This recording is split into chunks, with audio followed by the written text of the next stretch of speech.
প্রথমত জানিয়ে দিই এইটি প্রকাশিত হয়েছে আনন্দবাজার.com অনলাইনে, সেটা আপনারা আনন্দবাজারের অফিসিয়াল ওয়েবসাইটে গিয়ে আপনারা কিন্তু দেখে নিতে পারেন।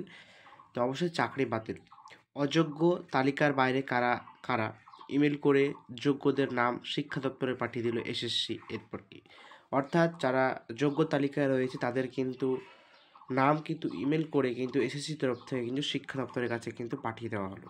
তো জানবো আজকের আমরা বিস্তারিত। শিক্ষা দপ্তর সূত্রে খবর, অযোগ্যদের নামেও তালিকার আগে থেকে এসএসসির কাছে ছিল, কিন্তু সুপ্রিম কোর্টের রায় যারা অযোগ্য বলে চিহ্নিত হননি তাদের নামও নতুন তালিকায় অন্তর্ভুক্ত করা হয়েছে। অর্থাৎ বলছে যোগ্য চাকরিহারাদের নতুন তালিকা স্কুল সব শিক্ষা দপ্তরকে ইমেল করে পাঠালো স্কুল সার্ভিস কমিশন। শিক্ষা দপ্তর সূত্রে এমনটাই জানা গিয়েছে। তালিকায় সংশ্লিষ্ট চাকরিপ্রার্থীর নাম, স্কুলের নাম সহ বিস্তারিত তথ্য রয়েছে। তালিকার এমন যোগ্য চাকরিহারার সংখ্যা প্রায় 19,000 বলে শিক্ষা দপ্তর সূত্র খবর। অর্থাৎ কিন্তু যোগ্য চাকরিহারাদের যে নাম তার কিন্তু স্কুল দপ্তরের কাছে পাঠিয়ে দিল এসএসসি, যেখানে চাকরিহারাদের নাম এবং স্কুলের নাম সব বিস্তারিত তথ্য রয়েছে। এরকম চাকরিহারাদের সংখ্যা প্রায় 19,000 আছে বলে জানা গিয়েছে।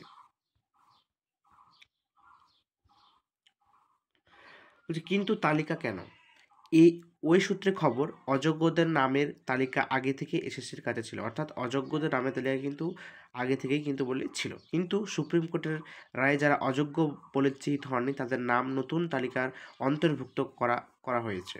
সূত্র মারফত আরও জানা গিয়েছে, নতুন তালিকা পাওয়ার পর যাবতীয় তথ্য খতিয়ে দেখবে শিক্ষা দপ্তর। অর্থাৎ নতুন তালিকা পাওয়ার পরে শিক্ষা দপ্তর কিন্তু খতিয়ে দেখবে যাবতীয় তথ্য। যোগ্যদের তালিকা প্রকাশ করা হোক। সুপ্রিম কোর্টের রায়ের পর থেকে এই দাবি তুলে আসছেন প্রায় 26,000 চাকরিহারা শিক্ষক এবং শিক্ষককর্মী। সেই দাবি নিয়েই তারা শুক্রবার দেখা করেছে রাজ্যের শিক্ষামন্ত্রী ব্রত বসুর সঙ্গে। সেখানে শিক্ষা দপ্তরের তরফে আশ্বাসের সুর বলে হয়, যোগ্য অযোগ্যদের তালিকা তৈরি করতে শুরু করেছে এসএসসি স্কুল সার্ভিস কমিশন। আইনি পরামর্শ নেওয়ার পর তা প্রকাশ করা হবে। চাকরিহারাদের দাবির সঙ্গে মৌলিক কোনো বিরোধ নেই বলে জানিয়েছিলেন শিক্ষামন্ত্রী ব্রত বসু। তবে এখানে আরও বলেছে, তবে এসএসসির নয়া তালিকা কবে প্রকাশ করা হবে তা স্পষ্ট নয়।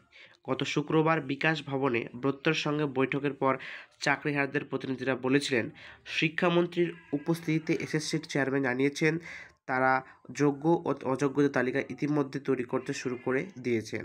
আগামী রবিবারের মধ্যেই সেই কাজ শেষ হয়ে যেতে পারে, এমনটা কিন্তু দাবি। আইনি পরামর্শ নিয়ে আগামী 21শে এপ্রিলের মধ্যে তা প্রকাশ্যে আনার চেষ্টা করা হবে। অর্থাৎ নতুন যে তালিকা সেটা কিন্তু আগামী 21শে এপ্রিলের মধ্যেই কিন্তু প্রকাশ্যে আনার কিন্তু চেষ্টা করা হবে। এরপর সংক্ষেপে কিছু এখানে দেওয়া রয়েছে, সংক্ষেপে আনার চেষ্টা করব। তো এখানে বলেছে, 2016 সালের এসএসসিতে নিয়োগের পুরো প্যানেল বাতিল করল সুপ্রিম কোর্ট। বলল পুরো প্রক্রিয়া কারচুপি করা হয়েছে, ওই নিয়োগ প্রক্রিয়া কোনো বিশ্বাসযোগ্যতা নেই। এসএসসির শিক্ষক নিয়োগ দুর্নীতি অভিযোগ উঠেছিল। কলকাতা হাইকোর্ট এই সংক্রান্ত শুনানির পর 2016 সালের সম্পূর্ণ নিয়োগ প্রক্রিয়ায় বাতিল করে দিয়েছিল। রাজ্যের 26,000 চাকরি আদতে 25,752 বাতিল করে প্রধান বিচারপতি সঞ্জীব খান্না এবং বিচারপতি সঞ্জয় কুমারের বেঞ্চ জানিয়েছে 3 মাসের মধ্যে নতুন নিয়োগ প্রক্রিয়া শুরু করতে হবে। তো অবশেষেই কিন্তু এটা প্রতিবেদন কিন্তু বের হয়েছে গত 13 তারিখে। তো এখানে আবার একটু বলেছি, অযোগ্য তালিকার বাইরে কারা ইমেল করে যোগ্যদের নাম শিক্ষা দপ্তরকে পাঠিয়ে দিল এসএসসি। অর্থাৎ যারা যোগ্য রয়েছে তাদের কিন্তু ইমেল করে পাঠিয়ে দিল শিক্ষা দপ্তরের কাছে এসএসসি, যেখানে সে শিক্ষার্থীর নাম এবং স্কুল এবং তার বিস্তারিত রয়েছে। এমন কিন্তু সংখ্যা প্রায় 19,000 রয়েছে।